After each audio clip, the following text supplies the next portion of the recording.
All right, let's take a look at your homework. And last night you did page 67, numbers 18 through 20. Number 18 says, write the equation for the combined gas law. And what did you have for this? Michael? You always gotta call me when I got. The combined gas law is P1 times V1 over T1 equals P2 times V2 over T2. Good. Number 19, define the mole. Audrey? The mole is one Avogadro's number represented as 6.022 times 10 to the 23rd. Good. It's 6.022 times 10 to the 23rd of something. Number 20. Can you imagine a mole of donut holes? Not a dozen. A mole. A mole of moles. A mole of donut holes. That would be a lot of donut holes. All right. It's been said, and I obviously haven't done the math on this, but if you had a mole of peas, how many like peas? I don't like peas either. You like peas? They're good? Okay. They have to be buttered, salted, and peppered. And even then, you can only handle so many. Because you can either overcook and make them mushy, or don't cook them enough and they're hard and crunchy. That's just, So anyway, I'm not a big fan, but I've heard that a mole of peas would cover the state of Texas 2 feet deep. I've heard that. Don't quote me on that, even though now it's on YouTube. So I get comments in the comments section. It'd be 2.5 feet deep, you moron. And anyway, who's doing the math on that? Anyway, I mean, I could, but anybody got time for that? It's a whole lot of something, though, right? And number 20, what is the equation for the ideal gas law? And identify each variable. There you go, yawning. You just picked bad times to yawn, Michael. Go ahead. The ideal gas law is E times V equals nRT. The P equals pressure, V equals volume. The N is for moles, and the R is for the universal gas constant, and T is for temperature. Very good. Let's go and review some things before we take a look at the problems. We were talking about a couple of principles in the gas chapter that we looked at in the liquid chapter. Give me one of those, Audrey. Archimedes principle. And how does Archimedes principle apply equally to liquids and gases? You displace weight and well, so you're in liquid, you displace weight of liquid. You're in air, you displace weight of air. What's the significance of that weight of displaced liquid or air? Object can weigh less than its displaced weight, something like that. Michael, can you help her? No? Okay, whatever the weight is displaced of liquid, air, fluid in general, that's how much force lifts up on the object. So you displace air, that's how much force lifts up on you. It's not enough to lift you into the air, right?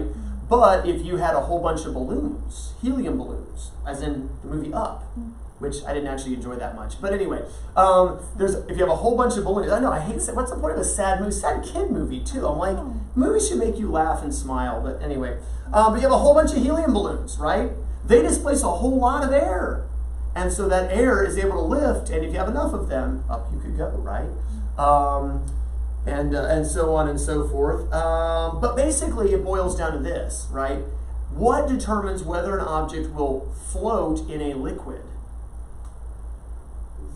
Density, right? Bowling ball, Coke can, density, right? Okay, so what determines whether or not an object will rise in a fluid in general? Density. What determines whether or not an object will rise or float in a gas? Density. Objects less dense overall will rise and will float. And then what was the other principle, Michael, that we talked about in this chapter that we'd already discussed in the liquid chapter? Bernoulli's principle. What did Bernoulli's principle say? I know it, but I don't. Describe it to me. Yeah, no. Imagine this is an essay question on a test. Okay. So, like... We're off to a bad start already. So, like... what had happened was... Audrey's laughing at you. Audrey, help him. He needs help. He's floundering.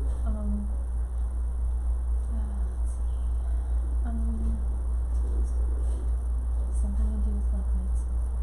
Well, and gases. Fluids in general. Let's apply it to gases this time. Since that's the chapter we're in.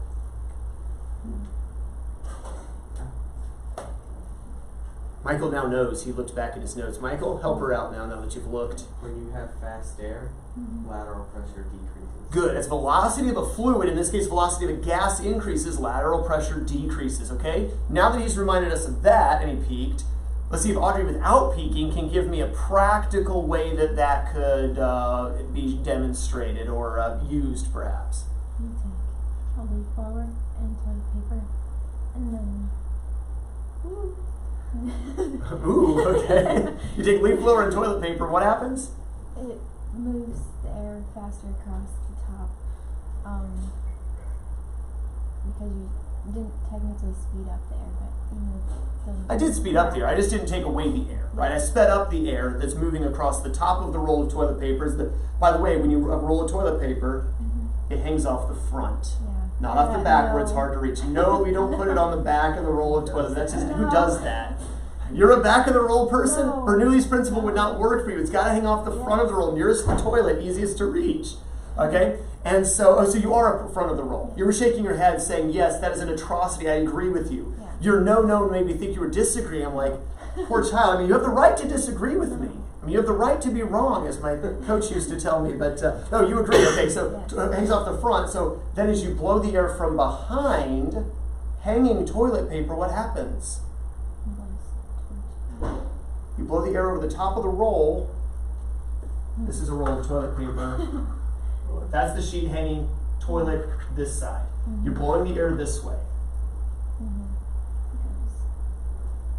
Yeah, the atmospheric pressure is less right here. It's greater all around here, so it actually lifts the strand of toilet paper up. And then, of course, because the air is moving that way, it just shoots that way.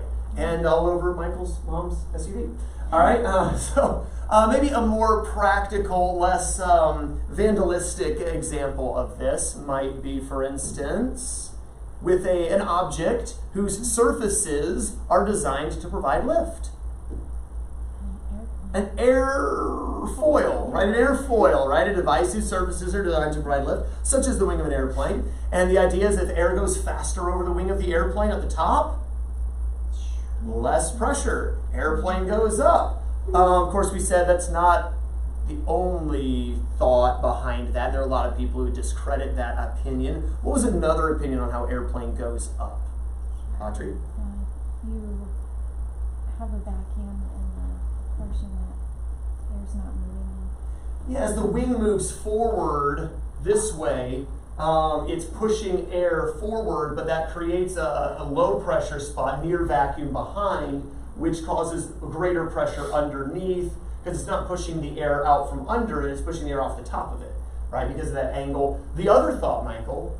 Action and reaction. Action and reaction. As the wing is pushing, going forward, air that hits it is forced down. If air is forced down, airplane is forced up. So some different thoughts on how the airplane gets that lift.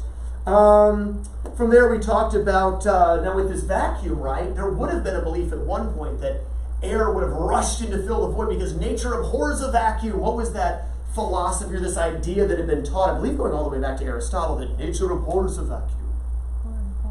How are vacui? And somebody discovered, as he was helping a duke with some wells, discovered this is not the case. You can have a vacuum. Nature does not automatically fill it with matter. Who discovers such is not the case?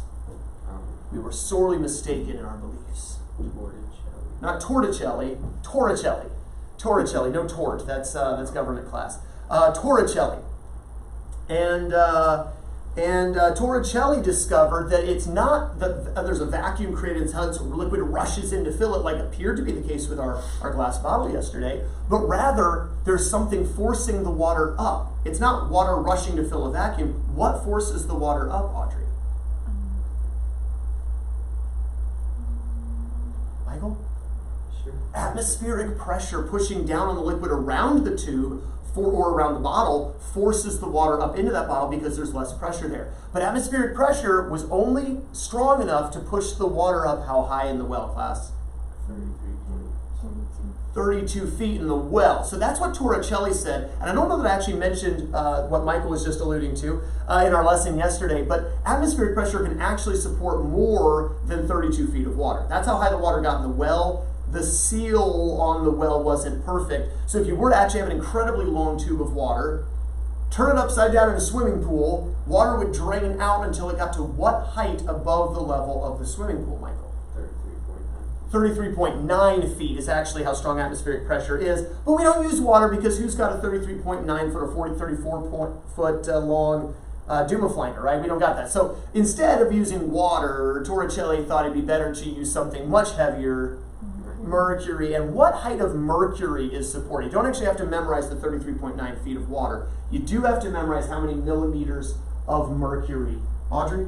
760. 760. And we have since decided that every millimeter of mercury will be named in Torricelli's honor as a unit of atmospheric pressure. So we would say that standard atmospheric pressure is, class? Or 760.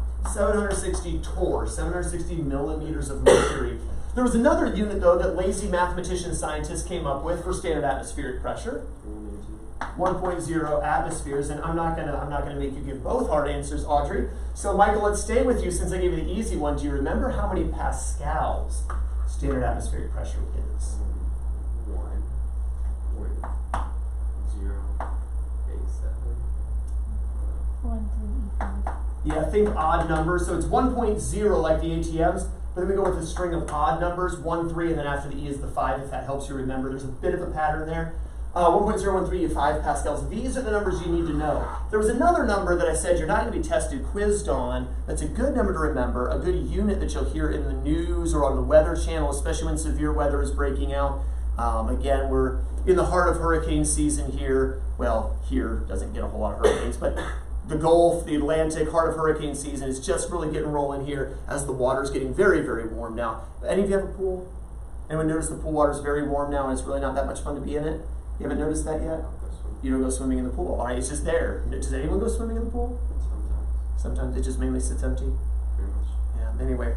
My family and I, there's an app called Swimply that people can rent out their pools. So we have rented pools from people and we'll go swim in their pool because we don't have a pool. And pay $30-ish on average because we're cheap. They have pools you can pay like bunches of money for. They're really, really fancy. You get the cheap pools because we're cheap. But we noticed the last time we went swimming, it's kind of warm. It wasn't cool and refreshing, actually. But the Atlantic's doing the same thing. It's heating up, and so hurricanes come in. What is that unit of pressure you'll hear on the Weather Channel? Millibars. Millibars. Do you remember how many millibars? 1013. 1,013. So that's another. If you can remember the millibars, that'll help you remember the 1.013. Do you remember what I said? What was it? I think the lowest recorded pressure reading on a hurricane? 910. There were a couple in the last decade and a half that were around that, or 2 decades, I guess. I'm old. Last 2 decades. Like, that's true. Back when I was a junior in high school, that was almost 20 years ago. All right, 910 millibars, that really, really low pressure on the hurricane there. We said that Torricelli then, with discovering standard atmospheric pressure with his inverted mercury column as it drained into the bowl at that and then settled at that height, he was credited with inventing the first device used to measure atmospheric pressure. Class, we call it the barometer.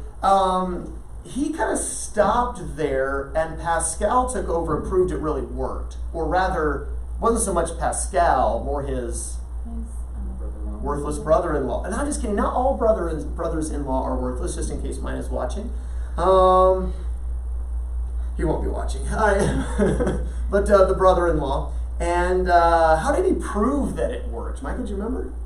He tested it on the mountain. Yeah, he took it up to a mountain. What happened to the column of mercury in the glass tube? It didn't go second. What? It didn't. It slowly fell lower and lower and lower, right? So the column got shorter than 760 torr, and 760 millimeters of mercury, and that should, less atmospheric pressure up here. You should expect the column to go down. It does appear to work. From there, we began talking about some gas laws, and there were 3 guys that we needed to talk about. The first guy was Englishman Robert Boyle. What did Robert Boyle say is true about gases? Volume and pressure are inversely related. Good. Volume and pressure are inversely related. If you increase the volume of a gas, the way to increase the volume of gas is to decrease its pressure. Or if you decrease the volume, you'll be increasing the pressure. They're inversely related, assuming temperature remains constant. We said a Frenchman, Jacques Charles, what did he note? Pressure and temperature are direct. Volume and temperature Volume and temperature are directly directly related. Good. Volume and temperature directly related. So as assuming constant pressure. So if you increase the temperature of the gas, you'll increase the volume of the gas as well. Another guy said if you keep the volume the same, pressure and temperature will be directly related. Who was that? Gay-Lussac. And I don't actually know his first name because I didn't look it up. And I just remember learning Gay-Lussac's law, and it's not in your textbook, so I'm teaching it anyway. You can look it up on Google later. And unless you're watching, Kendall, then you can look it up right now. You can pause the video and make me shut up and look it up yourself. Or you could just keep watching. All right. And then, of course, we've got, shout out to Kendall, make sure you get better soon. All right, return in peace, not pieces. We put all three of those ideas, equations together into one combined gas law. And what is the combined gas law, Audrey? V1, P1 over T1 equals V2, P2 over T2. And, no, I'm not going to go there. How do we remember? How do we remember this formula here, Audrey? Vice President over Treasurer. Vice President is over the Treasurer. I'm not going there. I will not say it. So let's take a look at some math problems that you used the combined gas law on. Again, if there's something that's constant, we just don't use it. We just cross it out and move on with life. So read number 4 from page 67 for us, Michael. Steel cylinders having a volume of 1.2 meters cubed containing helium at a pressure of 6.2 times 10 to the 6 pascals. How many full cylinders will be required to fill a balloon 40 meters in diameter to a pressure of 1.03 times 10 to the 5th pascals? Assume constant temperature. The formula for volume of the sphere is V equals 4/3 pi r cubed. All right, so it says constant temperature, so we don't need temperature. We basically just have Boyle's law, okay? And it says that while this helium cylinder, you all have seen those helium cylinders, right? Helium tanks. In the helium tank, the volume of the helium tank class is, according to the problem? 1.20 meters cubed. Good. Okay, so these particular helium tanks, 1.20 meters cubed. I'm not sure if that's standard or not. I was too lazy to look it up. All right, the pressure inside the helium tank, though, is 6.2086 pascals. All right, and then obviously if we open up the cylinder, right? Now ideally you have a balloon connected to it, but let's say even if you didn't have a balloon connected to it, okay? You open up the cylinder, the gas is going to release and start spreading outward. As you release the pressure, the volume will greatly expand. We're releasing it into a balloon, one cylinder at a time, okay? So you have this enormous balloon we're pumping lots and lots of whole cylinders of gas into, okay?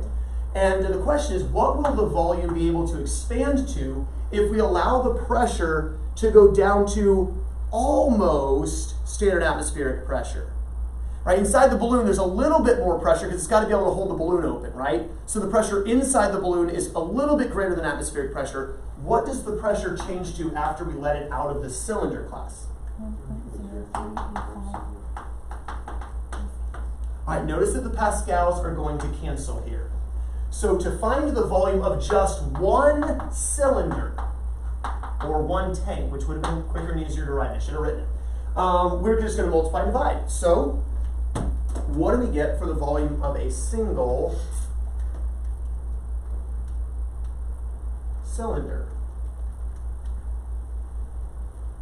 How many cubic meters of gas come out of one cylinder? 0.039.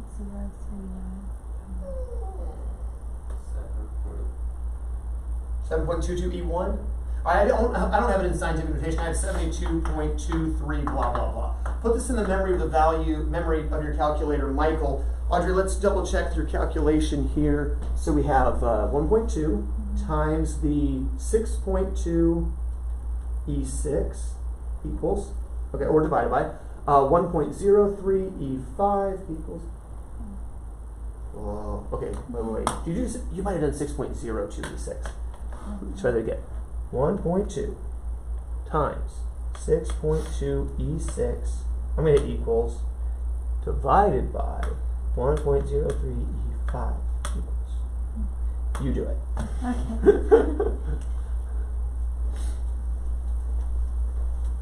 And store 1, or in your case, store whatever memory you choose.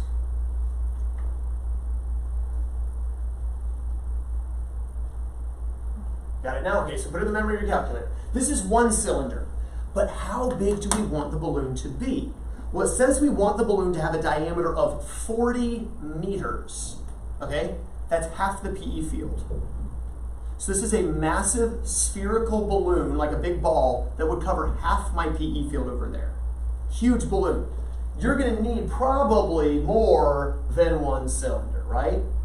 So now what we need to do is figure out, well, how big is the balloon? If the volume of the balloon, it says, is 4/3 pi r cubed, and the diameter is 40 meters, the radius of the balloon is 20 meters. All right, so now let's calculate the volume of the balloon. We'll cube the 20 times pi times 4/3. And how many cubic meters of gas will be inside this balloon? That's a lot of gas. 33,510. Did you get the same thing? Audrey, it sounded like you were mimicking the same thing. About 33,510. Put that in the second memory of the calculator. So a single helium tank only gives you 72 cubic meters. I'm needing 33,000 cubic meters. How do I figure out how many tanks I'm going to need? Just divide the total number of cubic meters by the cubic meters in one tank. So take that memory 2, divide by recall 1, and it's going to take how many tanks, how many cylinders are we going to need to cart over the PE field to fill up this balloon? 0.9, if you got to round up, because if you only take 463, you're not quite filling the balloon. So 464 tanks of helium. Anyone get that answer, just out of curiosity? Okay, does it make sense now how to work the problem? It's kind of a weird two-stepper because you had to find the cylinder, the balloon, and then put those two answers together.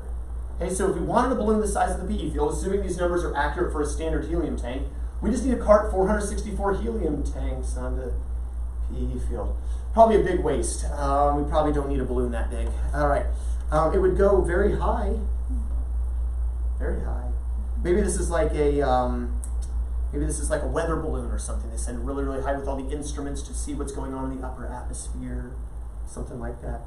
All right, number 6. Go and read that if you would, Audrey. A tank contains 5.00 times 86 centimeters cubed of nitrogen gas at 313 Kelvin. If the pressure on the piston is held constant, what will be its volume when the temperature is lowered to 283 Kelvin? All right. Now, naturally, if you lower the temperature, you're also going to lower the pressure. So that's why it has to mention the pressure on the piston is held constant.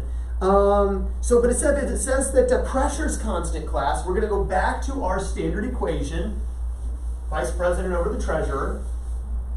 But this time, class, we can ignore pressure. It says pressure is constant. So basically, it's just Charles's law, right? So it starts off with a volume of 5e6, cubic centimeters, liters, what? Cubic centimeters, okay. And that was at what temperature? 313 Kelvin, okay. And then I think we lowered the temperature, didn't we? 283 Kelvin, and we must be finding the second volume. So all you got to do is cross multiply. How many set it up this way? And let's see here, we have the 283 times the 5e6, we divide out the 313, and put that in scientific notation because I'm lazy. What is the volume going to drop to, class? 4.52 E6. Cubic centimeters. Good, keep whatever unit they gave you, cubic centimeters. It is 3 sig figs in this problem. Yes, it is. Okay, questions on that? Both good to go on that one. Go around. Let's take a look at numero 8, and let's have Audrey read this one for us as well, please. I see what you did there. An automobile tire has a total pressure, atmospheric plus gauge of 2.96 E5 pascals when the temperature is 298 Kelvin. After the tire runs at high speed on a hot pavement, its temperature rises to 345 Kelvin. Find the pressure at this temperature, assuming the volume has not changed. All right, this time it says the volume has not changed. If the volume has not changed, then what can we do, class? Erase it. Erase the volume. So now it's just Gay-Lussac's law, right? But we don't have to memorize all 3 of these formulas. We just memorize one and ignore what we don't need. Make sense? All right, so it says starting out, when we check the pressure on the tire before we start our trip, We put the tire pressure gauge on there, and we see what the pressure is, class. It was at 2.96 E5 pascals, okay? And notice that's a lot higher than standard atmospheric pressure, right?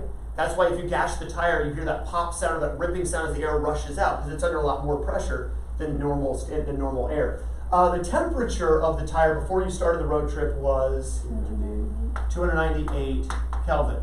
But then you drive for a while, and the temperature, as the rubber rubs against the road, the temperature of the tire goes up on hot pavement up to 345 Kelvin. And so we would expect the pressure to rise as well. Do we set it up this way? All right, and we cross multiply, and we get what for our answer? Michael? 3.43 E5. Because 3 sig figs to 3.43 E5 pascals. You got the same thing. All right, questions on this problem. All right, let's take a look at number 9, and Michael, read this one for us. If a gas has a volume of 3 cubic meters at a pressure of 76 centimeters of mercury and the temperature of 298 Kelvin, what volume will it occupy when the pressure is doubled and the temperature is raised to 373 Kelvin? All right, so this time it doesn't assume anything is constant, right? So we can't cross out anything. We got to plug in all the numbers. What does the volume start out as, class? 3 cubic meters. What's the pressure starting out? 76 centimeters. Of Mercury. mercury. 76 centimeters of mercury? How many millimeters would that be? 760. Or we would say, instead of millimeters of mercury, we could say 760 torr, right? So we could say 760 torr. It's not wrong if you leave it in centimeters of mercury, CMHG. You could do that. I just changed it to 760 torr. Or what's the pressure later? What does it tell me about the pressure later? 152 centimeters. It just says it doubles, right? Now, if I left it as centimeters of mercury, I could double 76 at 152, right? If I double 760 torr, I can get 1,520. Or, you ready for lazy? 1 ATM doubles to 2 ATMs. And we just use atmospheres, and we're really lazy. Did you do that? No. No, but you thought of it now. I at least got you to think of it now. Yes, so be lazy by all means. All right, if the temperature starting out was 298. 298 Kelvin, Yeah. I feel like that was the same as last problem. Yep. Let's see. Then the temperature goes up, doesn't it, or does it go down? Goes up. Goes up to 73. 373 Kelvin, and we know the pressure doubles, but we don't know the volume. Is that right? All right, so we set it up this way. Remember, we're going to start by multiplying these together, and then you're going to divide out each of these, or divide out the quantity, that times that, okay? And now it should work no matter which of those numbers you use. As long as you doubled whatever you put here, it will work out the same, but my multiplication's easier. And so we'll divide the 298, we'll divide by 2, and we take it out of scientific notation. What do we get for the volume now? 1.88 meters cubed. Okay, and is it just 3 sig figs or 2 sig figs? 2 sig figs. 1.9 cubic meters. So there we go. All right, questions on that? Questions on that? All right, so just a little rounding there at the end. I want you to do numbers 5 and 10 at your seats now. Do number 5 and number 10. 5 is straightforward. 10 is going to take a little bit more thinking. So do problems 5 and 10 here on page 67.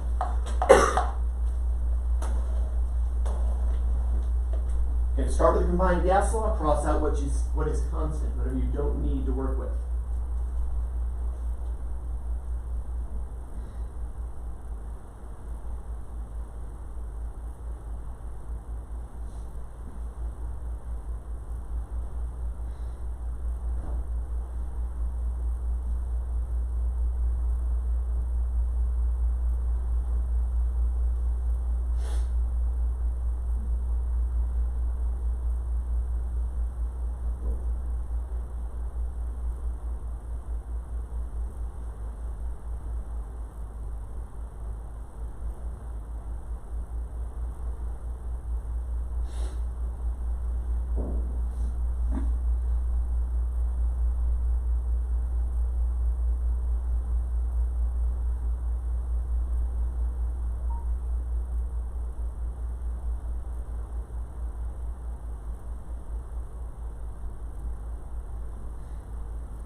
finished with 5?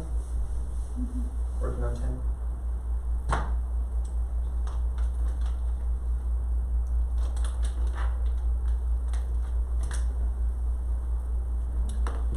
Let's go ahead and take a look at number 5 real quick, and then we'll take a look at number 10. But for sake of time, we need to go over these.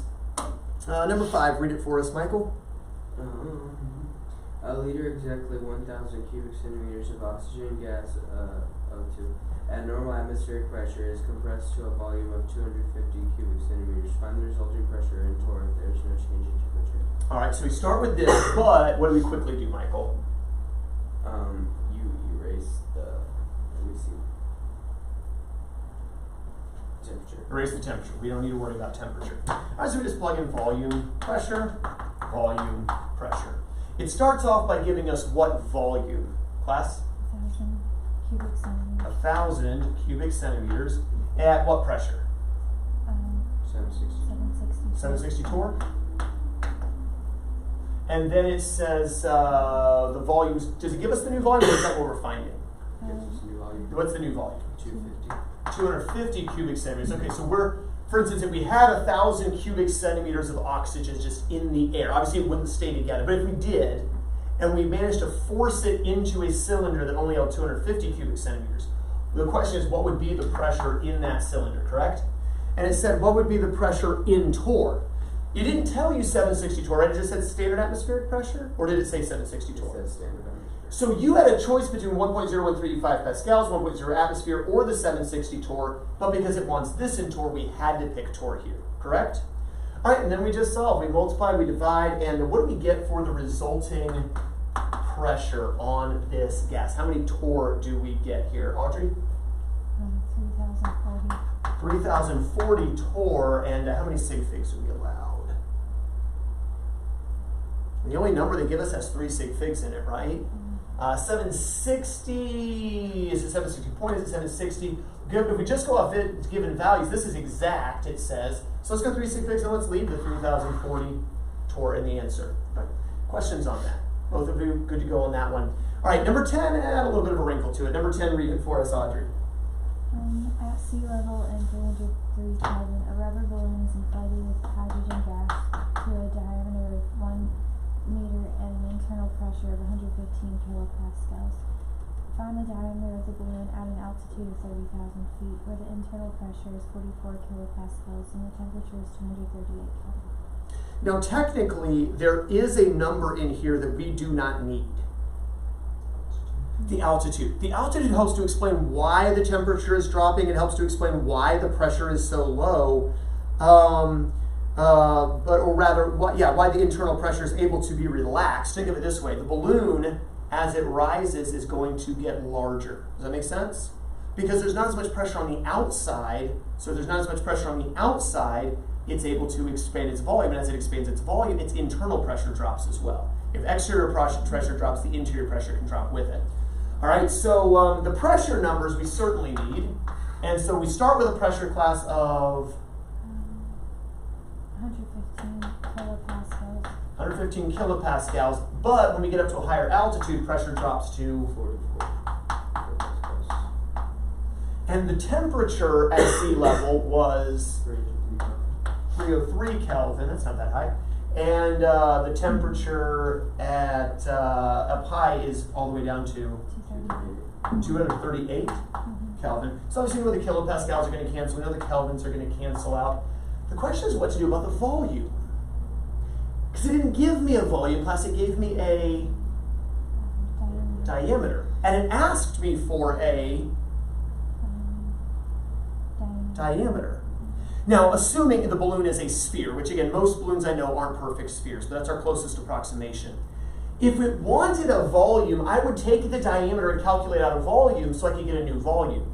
But you see that if I take the time to get a new volume, I'll have to go back down to diameter again anyway. Think about it this way. What is the formula for the volume of a sphere per the earlier problem? R cubed, right? So one thing we could do is we could just take the radii, because if I do a 4/3 pi r cubed here, 4/3 pi r cubed here, you see the 4/3 and the pi's are going to cancel. So I could just do an r cubed and an r cubed, right? But what is R, class? It's half a diameter, right? So R cubed is an 1/8 diameter cubed, correct? But what would happen to the 1/8? They would cancel also. So really, I can substitute diameter cubed for volume. Just as we substituted area with diameter squared, I can substitute volume with diameter cubed as long as there's a volume on both sides. Does that make sense? And that's going to make the problem a lot easier because the diameter starting out, class, was 1. Yeah. Well, that's easy. 1 cubed? 1. And so, yeah, really all we got to do now is cross multiply, divide, and then take the cube root. By the way, remember the cube root on your calculator, Audrey, is the second function of the 0p. And Kendall, I believe the same. Michael, I'm not sure where your cube root is. You may just have to manually enter a third root. But yeah, we take the 115 times 238, divide out the 44, also divide out the 303, and take the cube root.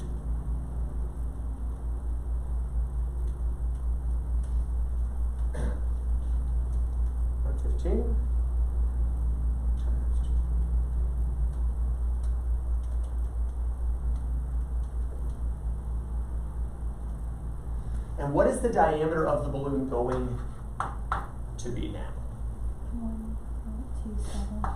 And not a lot bigger, 1.27 cubic meters. So instead of the diameter being this big, the diameter has grown that big. It's got a little bit bigger. Okay. Questions on these problems with combined gas law? All right, next thing in your notes, let's talk about a guy you talked about a lot in chemistry last year. Very important guy. I'm sure Genesis, shout out to Genesis, liked his name a lot because she liked avocados. His name wasn't avocado, it was Avogadro. So next thing you know, it's Avogadro's law. Avogadro's law. Something that Avogadro noted about gases. He noted that if you had two gases in the same room at the same pressure, you didn't pressurize the gases at all, or if you did, you pressurized them the same. You had them at the same temperature, and you filled two containers with the same volume of gas. Same temperature, same pressure, same volume. He said if all those things are the same, they're both going to have the same number of molecules. However many molecules of gas you would have here would be the same number of molecules of gas you have there. Now, does that mean the two gases would weigh the same? No. Obviously, the higher density gases would weigh more, and the lower density gases would weigh less, right? But they would still have the same number of molecules. That's what you need to write down. At a given pressure and temperature,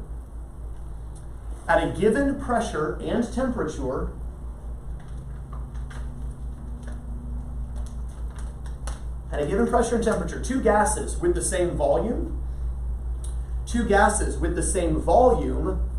will have the same number of molecules. At a given pressure and temperature, two gases with the same volume will have the same number of molecules. And then if you would, after measured in molecules, put two things in parentheses underneath this. Number of molecules measured in moles. It's measured in moles. Because you can't measure individual molecules. But as you learned last year, you can measure moles of molecules. Also, although they'll have the same number of molecules, they will have different masses. These two gases will have different masses. Same number of molecules, but different masses.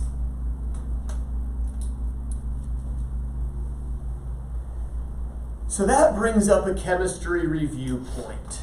Let's review a few things about chemistry. You remember learning about atomic mass. In fact, we referenced atomic mass earlier this year, right? It basically is the number of protons and neutrons in the atom. Now, the number isn't exactly one atomic mass unit for a proton and one atomic mass unit for a neutron, but it's really close, okay? So for oxygen, for instance, oxygen's atomic number is 8. 8 protons, 8 neutrons. How many little particles in the middle of oxygen? 16, right? 8 and 8, right? 16. So the atomic mass of oxygen gas is 16 atomic mass units. And in fact, if you look at the periodic table, let me come over here. If we look at the periodic table, oxygen is actually really close to accurate here, exactly 16 atomic mass units for one atom of oxygen. You can look in your textbooks at page 25, since that'll be easier than trying to look at the screen with this. But you can turn your textbooks to page 25. You have a copy of the periodic table there. Well, if oxygen gas is 16 atomic mass units for an atom, right? That's oxygen. But O2 isn't one oxygen, is it? O2 is two oxygens that are bonded together, right? So the molecular mass, if I can write, molecular mass accounts for the fact that there are two oxygens. So that means the molecular mass would be 32 atomic mass units. Oxygen is 16. Oxygen gas, O2, is 32. Does that make sense? Now here's the key thing to remember. We also talked about something called molar mass last year. I say we as if I were in here. Mrs. Morris talked about something called molar mass. And she said this: if you had an entire mole of oxygen, molecules, not atoms, but molecules, what would the molar mass be of a mole of oxygen molecules? 32 grams. The molar mass is the identical to the molecular mass, but grams instead of atomic mass units. Now, what is a mole again?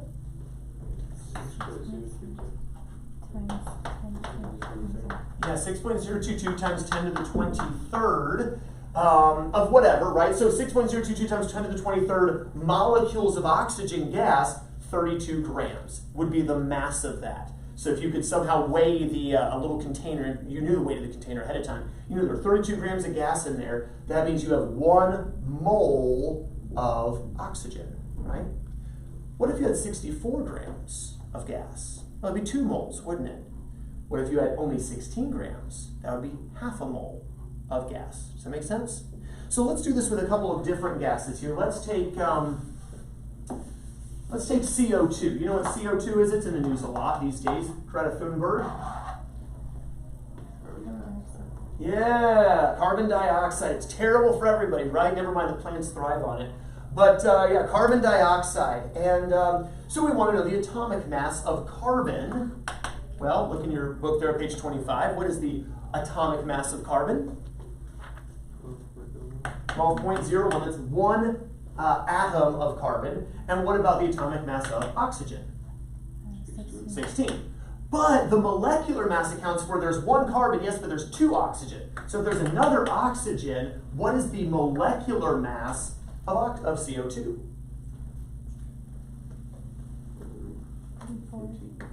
44.01 atomic mass units. If you had a single CO2 molecule just floating there in the air, single molecule of CO2, it'd have a weight of 44.01 atomic mass units. Now let's suppose the end of the world is coming and we have an entire mole of CO2 molecules waiting to destroy the planet. What would be the mass of a mole of CO2 gas? 44.01 grams. There we go. Makes sense what we're doing? You remember doing this last year now? All right, let's do another one. Let's suppose up above the Earth is a blanket of a special gas that supposedly is there to protect us from, I say supposedly as if it's not true, that does protect us from ultraviolet radiation. Big news when I was a kid. These hairsprays are destroying this layer up there. The ozone layer, right? There's going to make holes in the ozone layer. Technically, there are 2 holes in the ozone layer. One at the North Pole, one at the South Pole. But anyway, CFCs are bad, and we want hairsprays that don't have CFCs in it because we don't want to destroy the ozone layer. Do you know what ozone's chemical formula is? O3. All right, so at your seats, I want you to find the atomic mass. You can look up, class. 16. Okay, so then you can do this in your head. Molecular mass? 48. So 1 atom of oxygen, 16 AMUs. A molecule of ozone, 48 AMUs. And if you had a whole mole of ozone, 48 grams. We got the hang of this, okay? What about CO? Not commanding officer, but just CO. All right? At your seats. Find all 3.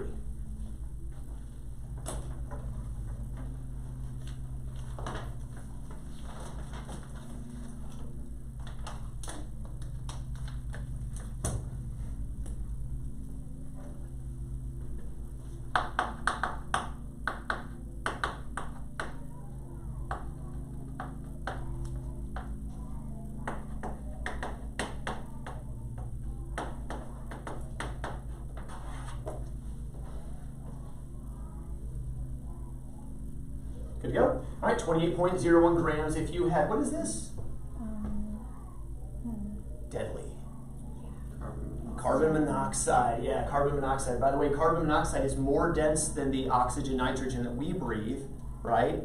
So therefore it sinks. So carbon monoxide detectors should be placed around floor level to detect if carbon monoxide levels are rising. So it'll start at the bottom and fill its way up. It won't come down. So carbon monoxide detectors on the ceiling do no good. You're dead by the time it goes off. So don't put them up there. Smoke alarms, yes, smoke rises. Smoke alarms on ceiling, carbon monoxide detectors down near the floor. How about this one? C3H8. Remember this guy? Yeah. We would have talked about it in organic chemistry at the end of the year last year. Cooking some burgers on Labor Day weekend, maybe? Or powering your home with natural gas? Propane. Propane, C3H8. Find the atomic mass, stay with me through the bell, of both carbon and hydrogen, then find the molecular mass, and then finally the molar mass. And we'll pick this up tomorrow and show how it applies to Avogadro's law. We ran out of time. But let's go and finish this one that we're on.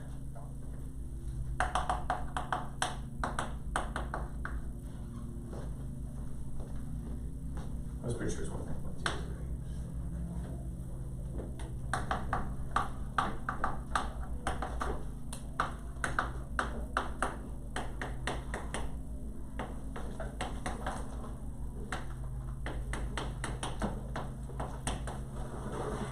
And do we get a mole of protein? 44.094 grams. Questions on molar mass? Because that's going to be important. You're not going to be able to do what we do tomorrow with the ideal gas law if you don't understand how molar mass works. Seems like we're good on that. All right, no homework this evening. Have a wonderful rest of your day. Kendall, get better. We hope to see you back tomorrow. Sorry that you've been feeling poorly. And have a wonderful rest of your day.